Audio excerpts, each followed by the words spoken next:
Welcome to Journalist Roundtable. I'm Ellen Franz. Our guests today are Charlie Thompson, state government reporter with Pennlive, Stephen Caruso, Capitol reporter with Spotlight PA, and John Finnerty, Capitol bureau chief at Capitolwire. Thank you all for coming. My first question is going to go to all three of you. Recently, Governor Shapiro unveiled his $51.5 billion state budget. What are some highlights in the proposal that stand out to you three? Well, look, I mean, I just think one of the highlights is that it really continues a strong trend of pretty aggressive spending growth that we've seen in the Shapiro administration, and that's going to run into. I mean, that's kind of going to frame the debate because, you know, we have these projections of growing deficits between the operating expenses of state government and the recurring income in state government. And that's kind of like the underlying backdrop of the whole budget debate, because Republicans say they're concerned about driving the state into a fiscal ditch in the relatively near term. And the Democrats are saying, Shapiro and his legislative allies, Democratic allies in the legislature, are saying, well, we have surpluses now, and this is the right time to make targeted investments in things like education and economic development and public transit that can help the state grow in the future. So that's a very broad brush look. And John, I think, go ahead. I think when we, a lot of it is going to come down to, as Troy was saying, with this deficit, a lot of what the governor is proposing, what House Democrats propose, is recurring spending. That's the other thing. It's like not even that they want to just do a one-time investment of $1 billion to build a bunch of new bridges or, invest in a new train line. It's, they want more operating expenses that go to paying worker salaries and gas for public transit vehicles. I mean, education, is a huge one. That the state there's a court order that says the state has been underfunding public schools historically, and that specifically poor districts, which have low tax bases, and those kids have been getting worse educations for it. That isn't just a one time you put $1 billion in and they use it and the obligation is done. The advocates who support that are saying, no, this is about consistent investment into these schools. So I think part of it is that this investment isn't just about one-time spending. These needs come up and up and up again, and they need to be paid for every single year. And we're not even getting into some of the, mundane but very important work of government that taking more money every year, like Medicaid costs, which are going up significantly. It's actually one of the biggest cost drivers of the budget spend. Same thing. That's money that has to constantly be covered. And the state right now is just not looking at a very rosy revenue picture. So that gap is going to have to be addressed, whether lawmakers want to talk about it or not.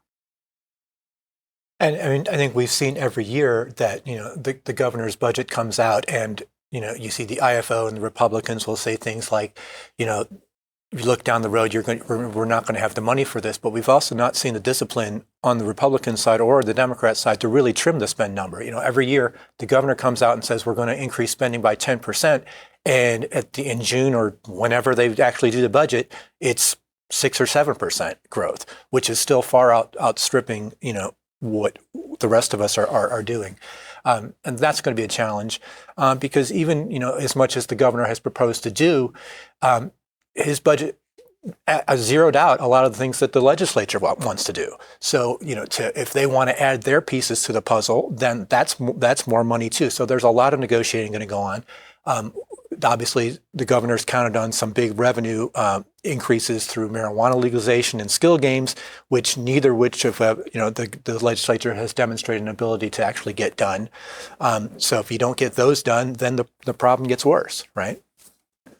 You mentioned bringing in revenue for skill games and marijuana, and the governor projects that the state will bring in $46.6 billion in tax revenue. And like you also said, that marijuana and skill games are currently not regulated. Where does the money for skill games currently go that is not going to the state right now? Well, it goes into the pocket of the companies that produce them and the places that host these machines. They're unregulated, they're untaxed, they can pop up anywhere. You walk down the street and you will see maybe a convenience store or a laundromat, your local bar. There are places that just have opened as almost mini casinos that just only have these skill games in them. So all that profit right now is just going to the operators, which are small businesses or bigger businesses, and the people who manufacture them. And there are some who are out of state and some who are in state. But it's I believe by most estimates, billion if not multi-billion-dollar industry. And I know, Stephen, you wrote an article about skill games, and you said that the governor proposed a tax rate for $150 million. The tax rate would bring in $150 million to the state. What is this tax rate, and how did they choose it? And how does the governor's tax rate compare to other legislators' proposals for regulating skill games? Yeah, so the governor in this budget proposed a 52% tax. I know that probably sounds like a lot, but also, I mean, slot machines and casinos pay a very similar rate. And that's actually an increase on when the governor first proposed skill game legalization in his budget, which he did last year, where he had a 42% number. Either way, this is the number that's in the realm for casinos, who obviously are heavily regulated. They have been in the state since the mid-2000s. And they've been saying that because they see these skill games as unregulated competition. But if you're a skill operator, right now you're not paying any taxes. You say this is way too high, and their point is just the industry couldn't sustain it. They've advocated for bills such as one written by State Senator Gene Yaw. He's a senator who represents Williamsport, which has one of these manufacturers of skill games in his district. He's advocated for like a 16% tax rate. And then there are other machines that aren't really casinos and or slot machines that aren't really skill games that sort of have their own thing. They're as VGTs. They also want in on the action. So, I think that this is a heavily lobbied topic. This is a group. These are groups that throw lots of money at top state lawmakers. I think that's part of why it's been so hard. I mean, skill games have been talked about in the General Assembly for at least, I think, a decade, if not a little bit more. And they haven't been able to do anything yet. Every year is a new year. I mean, Senate leadership seemed to indicate they actually really want a deal. They put out a memo to that effect that they see this as a public safety issue, skill games being unregulated.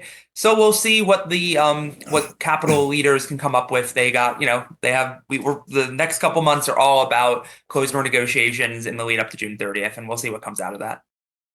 Now, John, you wrote a piece about online wagering in Pennsylvania, pushing revenue for the state over $6 billion. Do you think that will impact the regulation of skill games? Are they going to speed up the process or slow it down, since they know that online gambling can bring in just as much money? I mean, I think, again, we're in this budget cycle where they're going to really be struggling to figure out how to pay the bills. So I think everything's on the table at that point.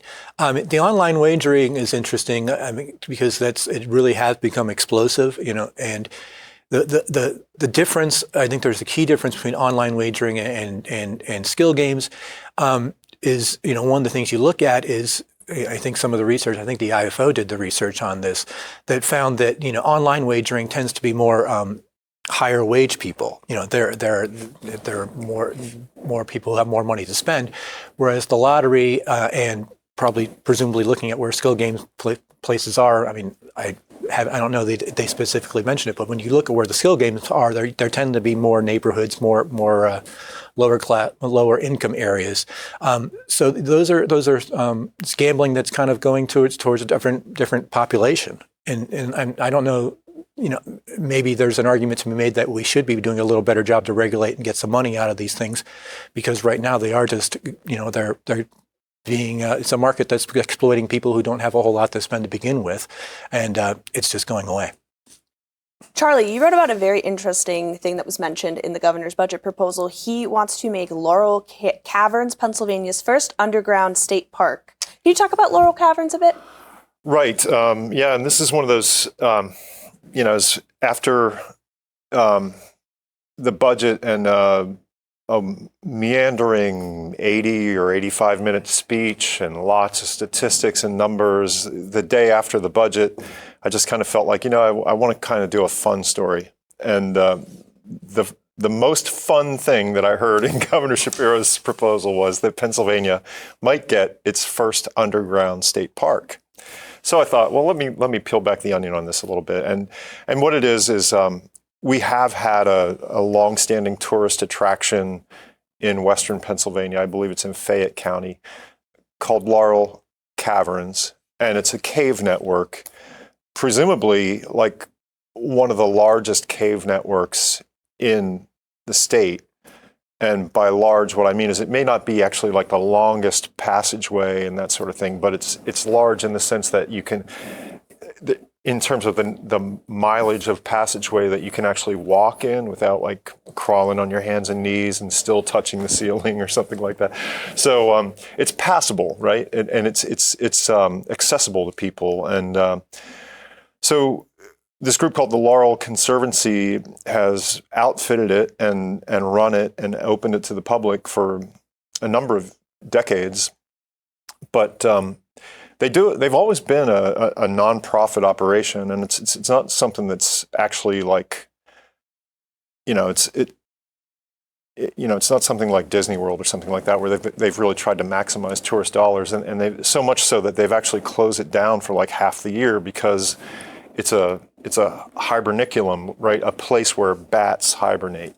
And so half the year, out of consideration for the bats, they just turn it over to the bats. And as the operator said, look, they were the original tenants anyway. So the point is, it kind of operates like a state park now. A lot of people who go there think it is a state park.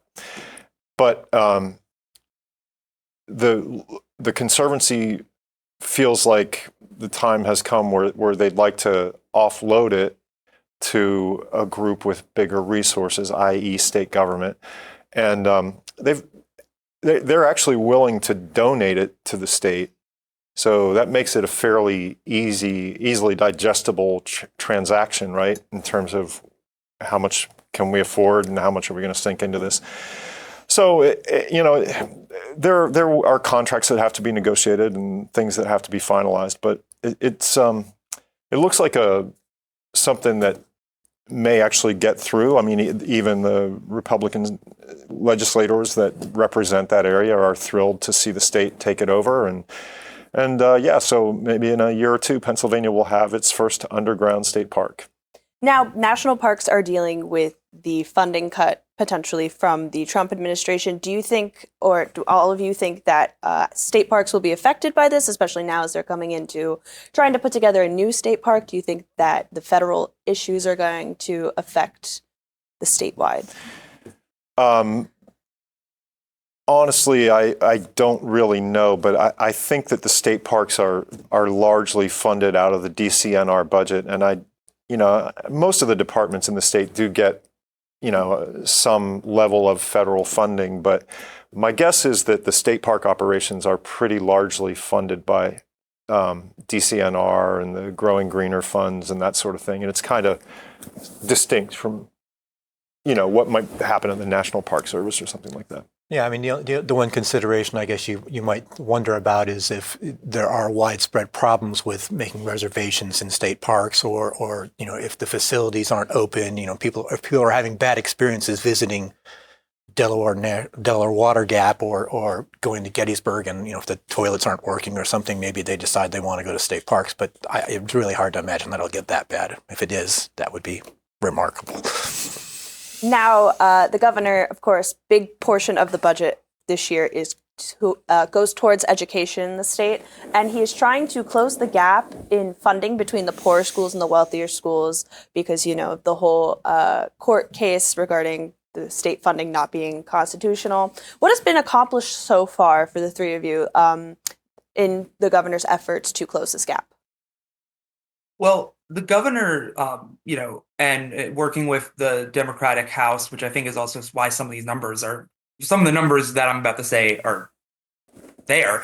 They put I want to say about $2 billion into new education funding into K through 12 schools. Now, there's a lot of different buckets that this can kind of go into.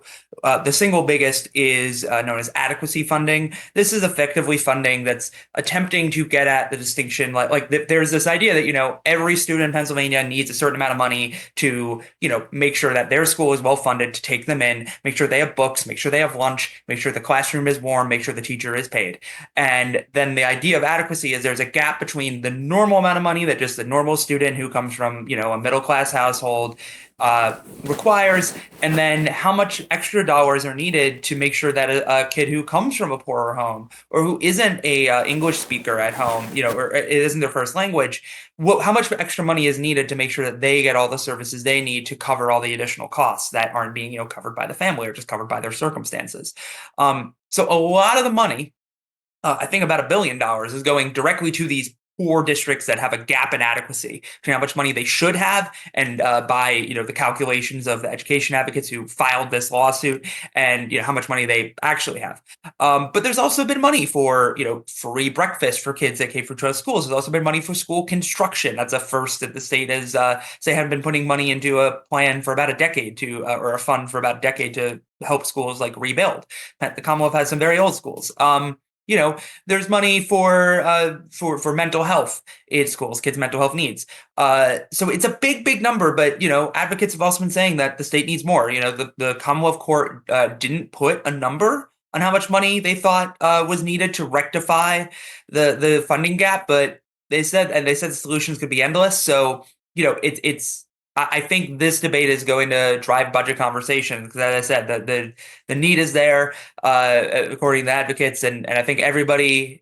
You never lose politically by talking about education. You might have different tactics and strategies for how you think you solve the education problem, but everybody's always going to want to talk about schooling. And like Stephen said, it's a little bit like alphabet soup with the school funding because there's so many pots and so many programs, and every year they change the name of the programs and things.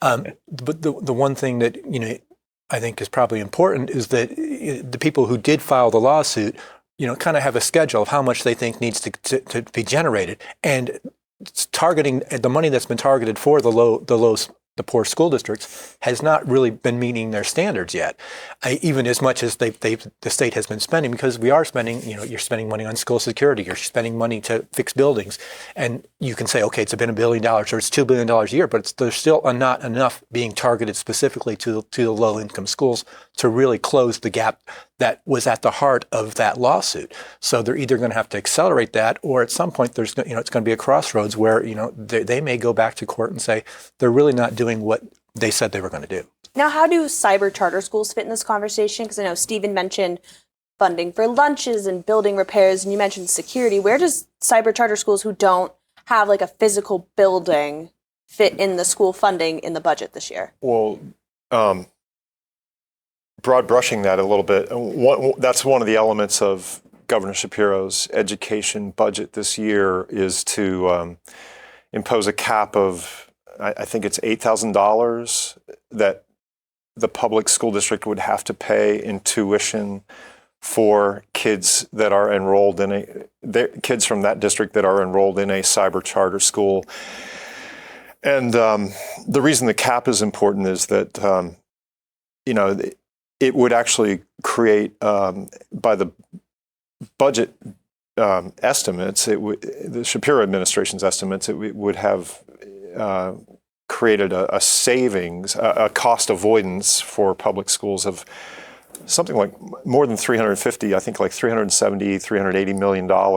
And that's kind of like what they're, Stephen mentioned the adequacy funding. There's a big pot of $570 million or so in adequacy funding growth this year.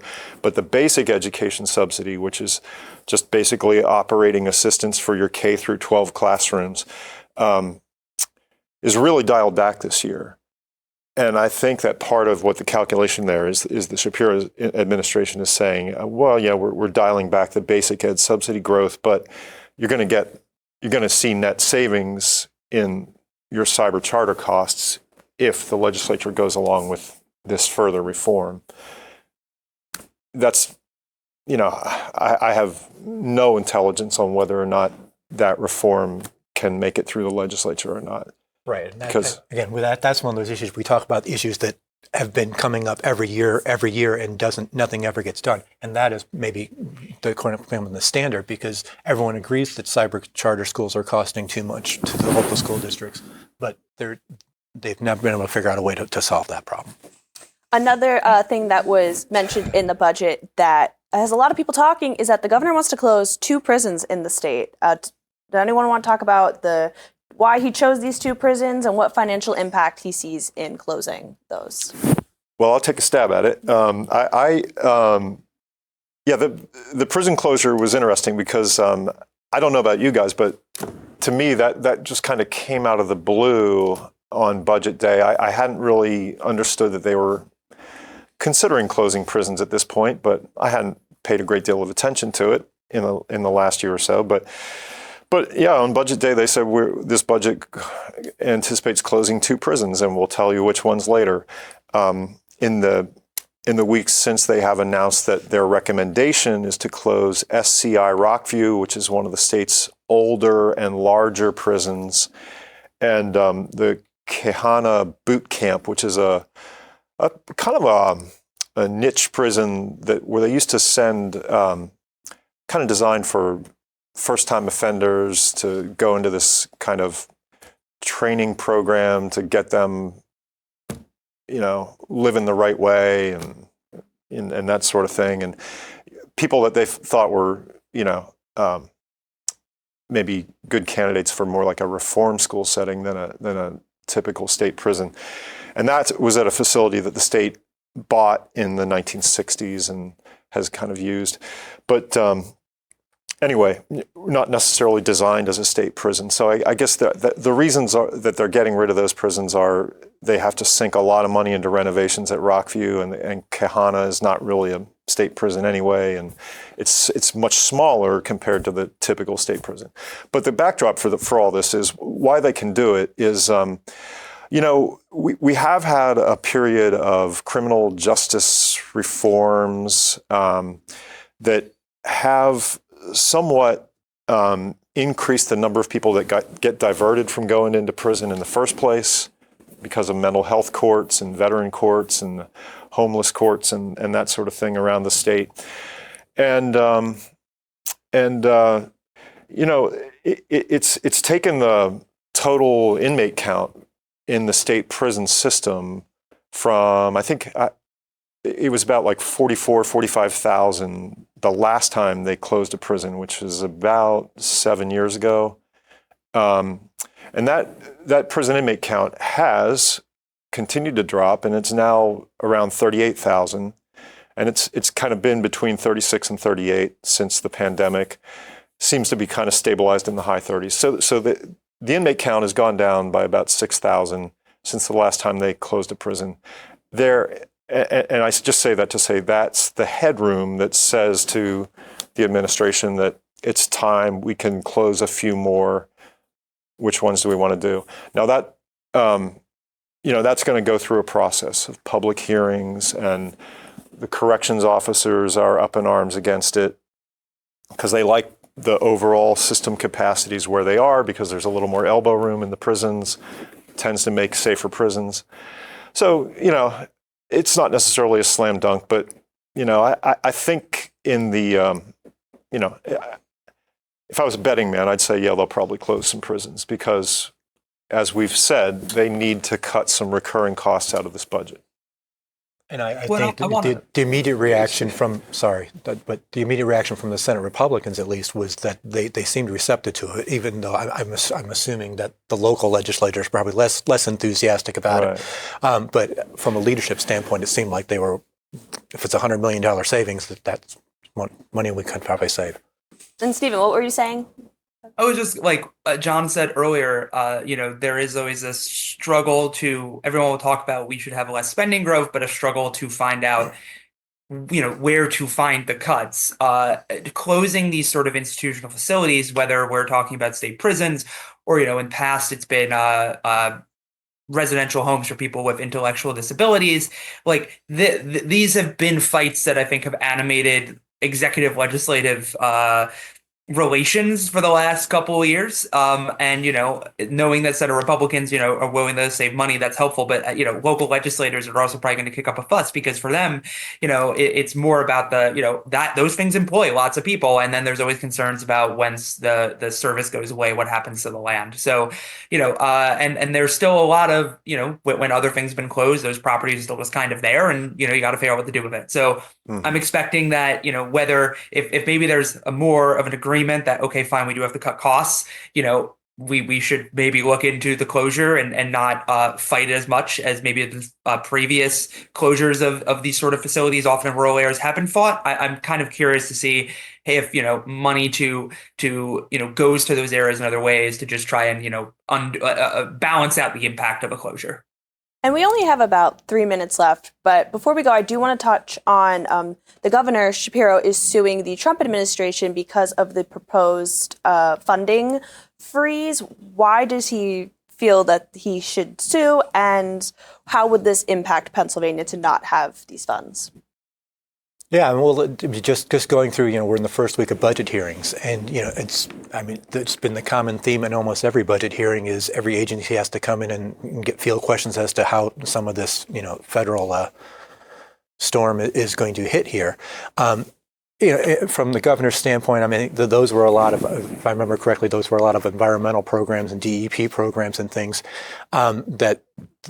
They were planning, it was like capping abandoned oil wells and reclaiming abandoned mine lands and things, which, in Pennsylvania, that's a big deal. We have hundreds of thousands of abandoned oil and gas wells dotted across the landscape in western Pennsylvania, and much of the state we've got real problems with coal fields. So those are big deals that if we don't get that money, but that's rearing its head in lots of different places. The PennDOT hearing came up, and there was this conversation about well, you got the EV chargers, and you've got the there's rail line. They want to run rail line from Scranton to New York, or they want to do we want to have more rail service to Western PA. It's like every state agency is dealing with this. The Attorney General will have to get involved in this process. What has he said so far about this situation? So far, he's been the main comment I've seen from him in response to some questions from ABC 27 is that Dave Sunday, a Republican who was elected last year, he said that I'm more of a negotiator. I'm not going to immediately file a lawsuit the next day just because I saw something that I didn't like. I don't know what position attorney generals are in red and blue states to negotiate with the federal government like that. But I also just expect this could be something that this sounds like his tone that could apply to many, many cases. We'll see what happens in the future. Shapiro did show up at Dave Sunday's swearing in ceremony, so it seems like there's an attempt to build a relationship there. I'm curious if they're talking about it, Governor Shapiro and Dave Sunday behind closed doors. All right, well, that's our show for today. Our guests have been Charlie Thompson, state government reporter with Pennlive, Stephen Caruso, Capitol reporter with Spotlight PA, and John Finnerty, Capitol Bureau Chief at Capitolwire. Thanks, everyone, for being here. That's it for Journalist Roundtable. I'm Ellen Franz. Thanks for watching.